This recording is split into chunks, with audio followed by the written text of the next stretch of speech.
Assalamualaikum warahmatullahi wabarakatuh. Halo teman-teman pecinta kisah misteri, kembali lagi bersama saya, Dika, di Kisah Hororku. Gimana kabarnya teman-teman? Semoga semua baik-baik aja ya. Baik yang di Indonesia maupun yang di luar negeri saat ini. Semoga saja Allah Subhanahu wa Ta'ala selalu melimpahkan rahmat, rizki, dan juga kesehatan kepada kita semua. Amin. Kembali lagi nih, di episode kali ini, Mas Gondrong membagikan kisah pendakian solonya kepada kita semua. Dan seperti apa kisahnya, simak terus cerita ini sampai habis.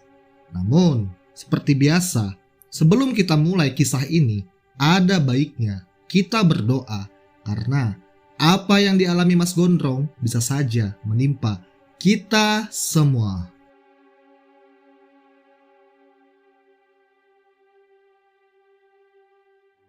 Gimana teman-teman? Sudah siap? Kalau sudah siap, terapi merinding dimulai.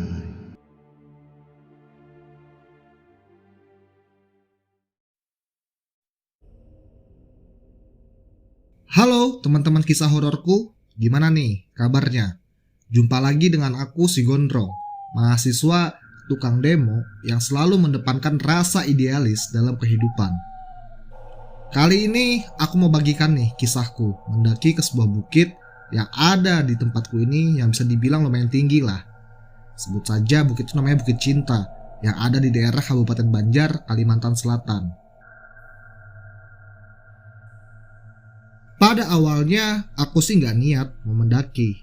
Tapi dikarenakan ada suatu hal yang membuat hati ini hancur lebur pada saat itu, akhirnya alamlah yang menjadi tempat pelarianku untuk melupakan segala masalah hati yang ada saat itu. Ya, sore itu aku baru aja mendapatkan kabar kalau wanita yang aku sangat sayangi ternyata ia telah mendua. Sungguh hal itu membuatku sangatlah sakit. Saking sakit hatinya membuat semua gairah dalam hidupku ini serasa hilang. Ya, bagaikan pepatah lama, makan tak enak, tidur pun tak nyenyak. Itulah yang aku rasakan saat itu. Aku pun sempat tak percaya, begitu hebatnya ya kekuatan cinta, membuat seorang mahasiswa tukang demo sepertiku ini terkapar KO tak berdaya. Dalam kegalauanku saat itu, aku pun memutuskan untuk mencoba lari dari kenyataan. Ya, mungkin alamlah tempat terbaikku saat itu. Pada awalnya, aku mau mendaki ke gunung. Tapi, apalah daya, transferan dari orang tua di kampung pun belum juga ada tanda-tandanya. Jadi, aku memutuskan ke salah satu bukit yang ada di tempatku ini. Ya, daki-daki tipis lah saat itu.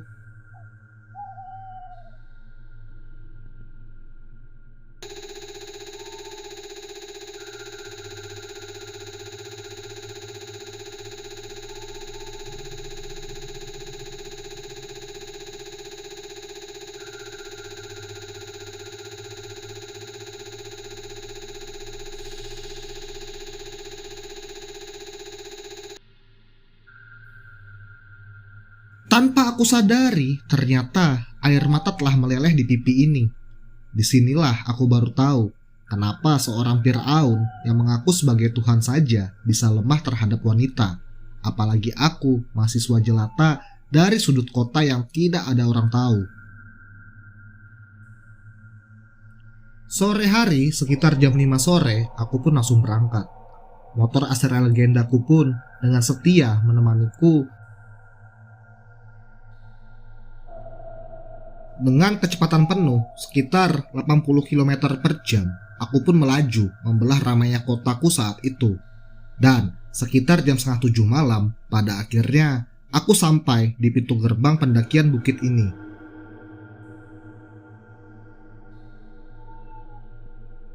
Sesampainya di parkiran motor, aku langsung saja membayar uang masuk dan juga ingin langsung mendaki saat itu juga.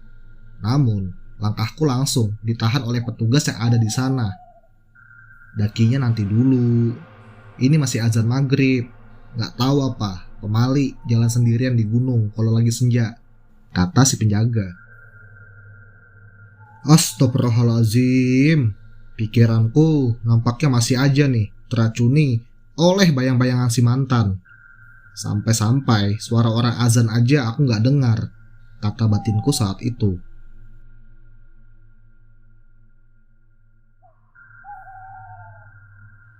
Setelah menunggu kurang lebih 10 menit, pada akhirnya kini aku diizinkan untuk memulai mendaki. Segeralah aku berjalan ke arah pintu masuk gerbang. Dan kini dimulailah pendakian malamku saat itu. Kalau dihitung estimasi perjalananku kali ini akan memakan waktu sekitar 1-2 jam. Maka aku sampailah di puncak bukit ini. Dan di sana aku bisa menyaksikan pemandangan yang begitu indah, yaitu Bendungan Riam Kanan yang begitu tersohor di Kalimantan Selatan.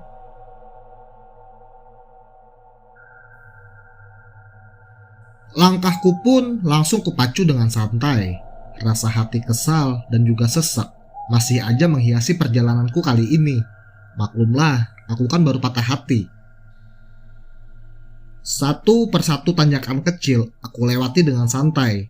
Namun, saat aku bertemu dengan sebuah tanjakan yang lumayan panjang, tiba-tiba terdengar adanya benda jatuh dari atas. Sontak, aku pun kaget dan langsung mencoba memperhatikan ke arah atas jalur. Saat aku memfokuskan cahaya headlampku ke arah atas, kini terlihat ada sebuah benda yang menggelinding berputar turun ke arahku. Aku pun langsung mencoba fokus memandang benda apakah yang menggelinding turun ke arahku itu. Saat benda itu sudah mendekat ke arahku, aku baru bisa melihat dengan jelas benda itu. Dan ternyata benda itu adalah sebuah kepala lelaki tanpa badan. Aku pun tiba-tiba saja berhenti tepat di depan kepala itu sekitar 1 meter. Nampak jelas rambutnya ikal tak beraturan dan ia menatapku tajam. Sontak aku langsung ketakutan dan dengan rasa takut yang begitu hebat, refleks badan ini pun langsung keluar. Aku langsung menendang kepala itu ke arah semak-semak dan langsung berlari ke arah atas. Sekitar 200 meter, napasku pun mulai terasa terengah-engah. Aku pun memutuskan untuk berhenti sejenak di sebuah pohon ketapang yang ada di pinggir jalur. Aduh, sial. Tuh setan kepala buntung kenapa muncul sih? Aduh, rasa mau copot nih jantungku, ujarku pada saat itu. Aku pun kini mencoba mengatur lagi nafasku yang sedari tadi sudah memompa udara dengan begitu serakahnya. Saat batinku mulai tenang saat itu, aku mencoba untuk melanjutkan perjalananku saat itu juga. Namun, sebelum aku melanjutkan langkahku, aku kembali mencoba memperhatikan jalur arah turun dan berharap setan kepala buntung itu tidak mengikutiku saat itu.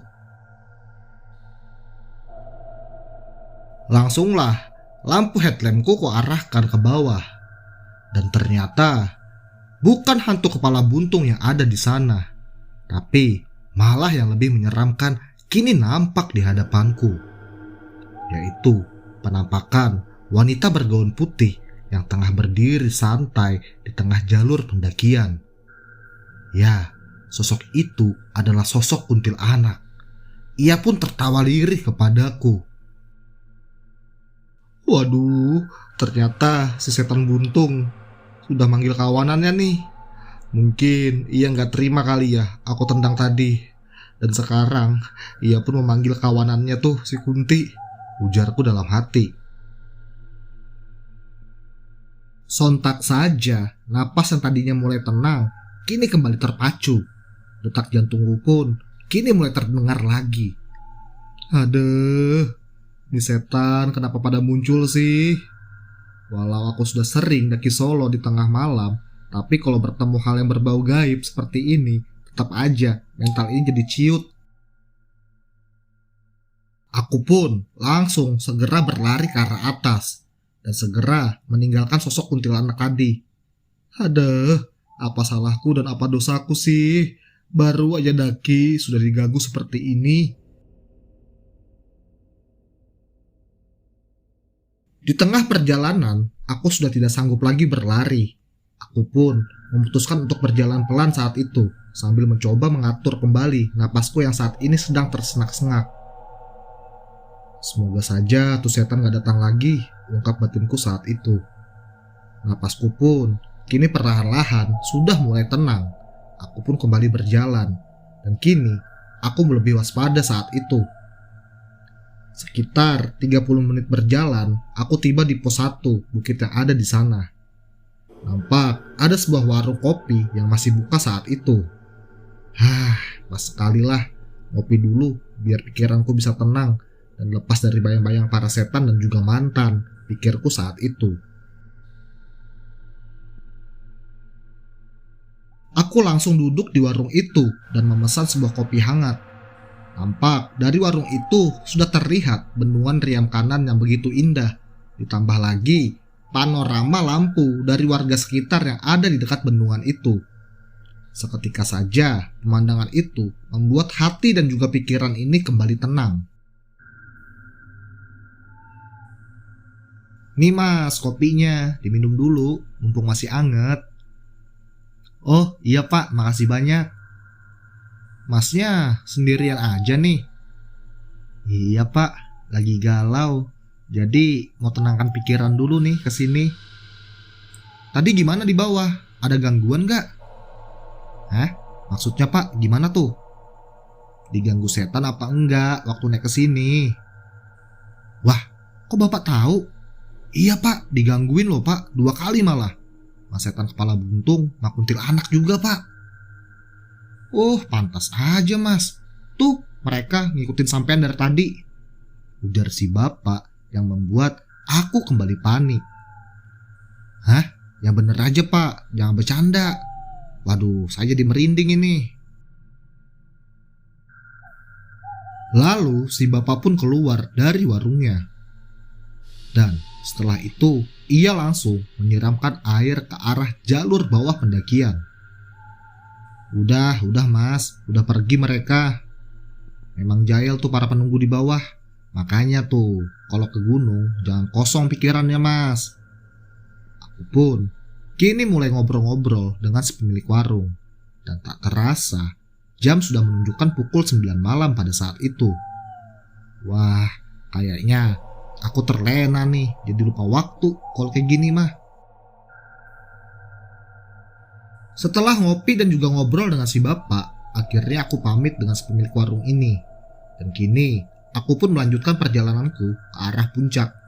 Tak lupa, kini aku membaca doa sebelum kembali berjalan. Suasana kini kembali hening. Kini hanya ada aku sendiri di tengah jalur yang gelap ini. Namun, kini aku coba untuk fokus dan tak mau lagi berpikiran yang aneh-aneh, apalagi memikirkan mantan. Saat aku berjalan sendiri, tiba-tiba saja aku mendengar sebuah suara.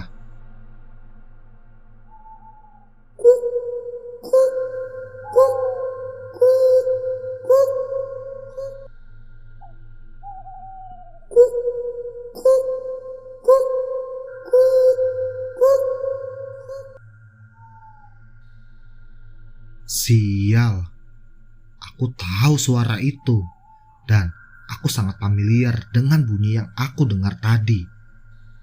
Namun, aku mencoba untuk tidak memperdulikan suara tersebut dan tetap fokus ke arah jalur pendakian.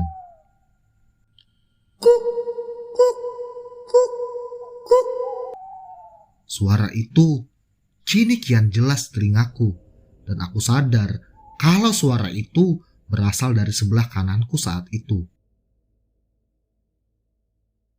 Aku tetap saja tidak peduli dan pura-pura tidak tahu. Namun, suara itu kini semakin jelas dan semakin nyaring. Bahkan, kini bukan hanya suara yang aku dengar, tapi bau busuk juga ikut menemani langkahku di malam itu. Aku yakin kalau kini sosok pocong sudah ada di sekitaranku. Sontak saja, nyali dan juga mentalku kini mulai ciut kembali. Tapi, aku tetap memutuskan untuk terus berjalan. Langkahku pun mulai kupercepat. Namun, semakin aku mempercepat langkahku, suara itu terus-menerus mengiringi di sebelah kanan. Rasa takut dan juga rasa penasaran kini mulai beradu di dalam batinku. Mau melirik ke kanan, tapi hati ini takut.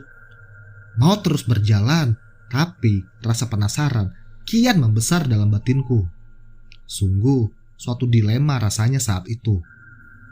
Sampai pada akhirnya aku memutuskan untuk melirik ke sebelah kananku saat itu. Dan ternyata benar apa yang kurasakan sedari tadi. Kini sudah ada sosok pocong berdiri tepat di samping kananku. Sontak saja adrenalinku pun memuncak. Aku pun langsung lari sekuat tenaga. Aduh, setan pocong, kenapa ikut nimbrung sih? Sial banget. Niat hati mau happy ke gunung, malah disambut main kayak beginian.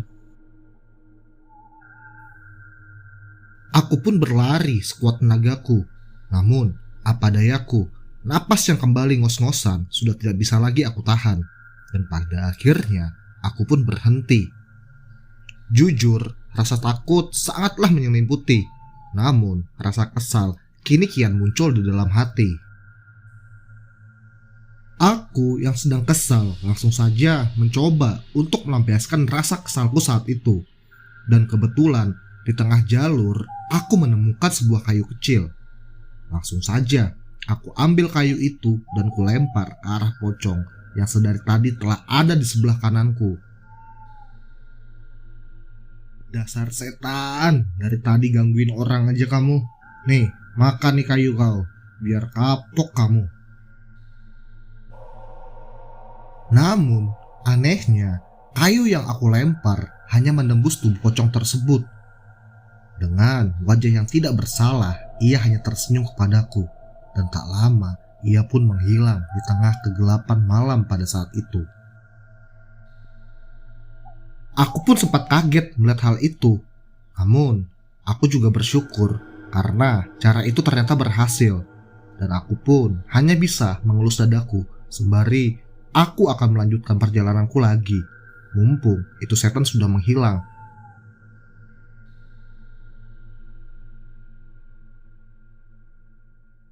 Tepat jam 10 malam pada akhirnya aku sampai di puncak bukit ini. Lumayan banyak tenda saat itu, dan para pengunjungnya pun masih banyak berada di luar tenda mereka masing-masing. Aku pun memilih mendirikan tenda dekat sekelompok pendaki yang saat itu sedang asik ngobrol dengan teman-temannya di tenda mereka. Setelah semua sudah beres, aku pun langsung membuka bekal makanku saat itu dan mencoba menikmati suasana malam yang ada di bukit ini. Jujur, rasa sakit hati karena mantan dan juga gangguan dari makhluk gaib tadi membuat moodku sangatlah tidak baik pada malam itu. Dan sekitar jam 11 malam, aku pun memutuskan untuk tidur di dalam tenda karena hawa dingin mulai menyerang tubuh ini. Namun, saat itu mataku sangatlah tidak bisa terpejam. Suara riuh akan para pendaki membuat aku tidak bisa beristirahat pada malam itu. Aku pun mencoba memutuskan untuk membuat coklat hangat di dalam tenda saja. Siapa tahu bisa memperbaiki moodku saat itu. Saat aku telah selesai membuat coklat hangat, sayup-sayup aku mendengar rombongan ada di depan tendaku pun berbicara. Ayo dimulai, udah mulai sepi nih. Aman gak? Kalau gak aman gak usah aja deh. Alah cupu banget. Ayo persiapkan semuanya. Aku yang mendengar hal itu sangatlah penasaran dengan apa yang mereka ingin lakukan. Segeralah aku mencoba mengintip dari balik pintu tendaku saat itu. Dan ternyata mereka sedang mempersiapkan sebuah permainan, yaitu permainan jai langkung. Aku yang melihat hal itu pun langsung kaget. Sial ini anak, mau cari gara-gara apa mereka? Kataku dalam hati. Aku terus saja mengintip dari balik tendaku saat itu, dan permainan itu pun segera mereka mulai. Nampak di sana ada 3 orang wanita dan 4 orang pria sedang bermain. Saat mantra-mantra sudah mereka baca, nampak boneka jelangkung itu mulai bergetar, menandakan bahwa sudah ada sosok gaib yang datang dan masuk pada boneka itu. Entah hal apa saja yang mereka tanyakan, aku hanya bisa melihat mereka semua tertawa bahagia dalam permainan tersebut. Saat permainan tengah berlangsung, entah mereka sadar atau tidak, aku melihat kalau ada bola api besar jatuh ke belakang tenda mereka pada saat itu. Sontak saja aku terkejut, namun mereka semua seakan-akan acuh dengan bola api yang ada di belakang tenda mereka, dan permainan itu pun terus mereka lanjutkan. Namun, saat giliran seorang wanita yang ada di sana bertanya, tiba-tiba si wanita itu terjatuh dan kesurupan hebat. Aku yang menyaksikan hal itu pun awalnya tidak mau keluar tenda. Namun, saat aku lihat keadaannya semakin kacau, aku pun coba menghampiri mereka saat itu juga.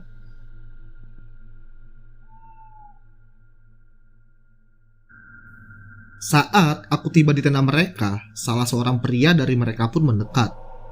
Bang, tolong, teman saya kerasukan ini. Haduh, makanya kalau di gunung itu jangan main aneh-aneh.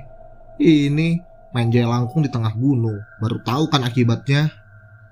Maaf bang, kita cuma iseng aja, ngisi kegabutan, jawab si pria sambil menundukkan kepala. Iseng katamu? Haduh, terus sekarang gimana ini? Aku bukan dukun, mana tahu aku caranya ngeluarin ini setan, jawabku pada si pria. Dasar para jamet gunung, gayanya aja selangit. Kalau sudah kayak gini, minta tolongnya kemana-mana. Apesnya malah dibagi, senengnya makan sendiri. Ungkapku dalam hati yang begitu kesal pada saat itu. Segeralah aku mendekati sosok si wanita yang kesurupan tadi, dan sesampainya di sana, ia pun langsung berkata, kenapa panggil aku? Aku mau pulang. Aku yang tak tahu apa-apa pun segera menyuruh teman-teman si wanita itu membacakan ayat suci Al-Quran yang mereka hafal. Tapi bukannya malah kepanasan atau ketakutan setelah dibacakan ayat suci Al-Quran seperti di film-film, makhluk yang merasuki wanita ini malah tertawa, dan ia mengikuti bacaan dari teman-teman si wanita itu. Si wanita yang kerasukan ini pun langsung berbicara. Hei, hafalannya kamu bacakan itu salah, mestinya seperti ini. Lalu, ia malah mengajari dan memberikan contoh pada mereka yang saat itu membacakan ayat suci Al-Quran. Waduh, seumur-umur baru ini aku menemukan makhluk yang bisa ngaji seperti ini. Aku pun langsung mencoba bertanya kepada sosok yang ada di tubuh manusia ini. Assalamualaikum. Waalaikumsalam, ujar si makhluk sambil menatapku. Ada apa kamu masuk ke tubuh wanita ini? Keluarlah, kasihan dia. Hahaha. Enak saja. Tadi sudah memanggil, sekarang nyuruh pulang. Aku tidak mau. Ayolah, kasihan si wanita, ujarku kembali. Tidak, aku tidak mau pulang kalau tidak diantarkan. Hah? Kamu tinggal di mana? Kemana kami harus mengantar kamu? Ke sana, ke benteng Belanda, ujar si makhluk itu. Mendengar hal itu, aku dan teman-teman si wanita ini pun langsung terkejut. Jarak dari bukit ini ke benteng Belanda sangatlah jauh. Aku pun langsung bingung saat itu juga. Mau dibiarkan, kasihan si wanita. Mau diantarkan, jauh sekali jaraknya. Sejenak aku mencoba untuk berpikir, dan teman-teman si wanita pun aku suruh kembali membacakan ayat suci Al-Quran. Dan hal yang sama kembali terjadi. Si makhluk tetap saja ikut mengaji dengan mereka saat itu. Sungguh hal yang luar biasa aku melihatnya. Mereka semua tadarusan bareng dengan makhluk gaib pada malam itu. Lalu aku teringat akan bapak penjaga warung kopi yang ada di tengah jalur bukit ini. Segeralah aku menyuruh dua orang pria yang ada di rombongan itu untuk meminta tolong kepada si bapak penjaga warung.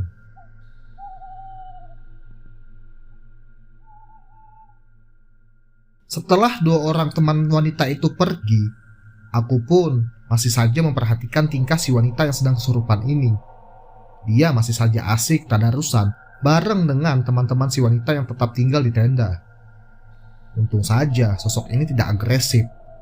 Namun tiba-tiba aku kembali teringat akan bola api yang tadi aku lihat jatuh di belakang tenda mereka. Mumpung makhluk ini lagi anteng, niatku mau bertanya tuh kepada dia. Maaf, kalau boleh tanya, apakah kamu bola api yang tadi jatuh di sana? Kataku sambil menunjuk ke arah belakang tenda teman-teman ini. Bukan aku. Aku hanya mencegah ia masuk. Kalau bola api itu sampai masuk ke tubuh wanita ini, ia dalam bahaya. Aku pun langsung kaget mendengar penjelasan dari makhluk ini. Terus, kamu siapa? Kenapa kamu masuk ke tubuh anak ini? Tanyaku pada si makhluk. Aku mau mereka menghentikan permainan mereka karena mereka sudah banyak mengganggu dan sudah banyak mengundang orang-orang gaib yang ada di sini. Dan setelah itu mereka tidak ada yang mau mengantarkan para makhluk itu pulang. Maafkanlah mereka. Mungkin mereka tidak tahu akan keberadaan kalian. Ujarku mencoba untuk menjelaskan kepada makhluk ini. Iya, mereka tidak tahu. Tapi janganlah menantang ataupun mengundang seperti itu. Ingat, di dunia ini bukan cuma ada manusia, tapi juga ada kami. Terus, apa yang harus kami perbuat? Tanyaku kembali. Antarkanlah aku. Dan juga mereka harus mengantar para makhluk yang sudah mereka undang. Kalau tidak, para makhluk itu akan mengikuti mereka semua. Mendengar hal itu, sontak para wanita pun langsung ketakutan hebat. Cekcok dan saling menyalahkan pun kini muncul di antara mereka semua. Hadeh, kalau sudah kayak gini aja, baru main salah-salahkan. Tadi waktu main malah ketawa-ketawa, ujarku kepada rombongan itu. Makanya kalau di gunung gak usah yang aneh-aneh. Kalau kayak gini gimana? Tuh temanmu bisa lewat tahu. Namun saat aku bicara seperti itu, si wanita yang kesurupan itu tiba-tiba saja bangun. Wanita yang kesurupan itu tiba-tiba berbicara. Awas, si bola api datang. Lalu si wanita itu seakan-akan sedang beradu ilmu dengan makhluk yang tidak bisa kami lihat saat itu.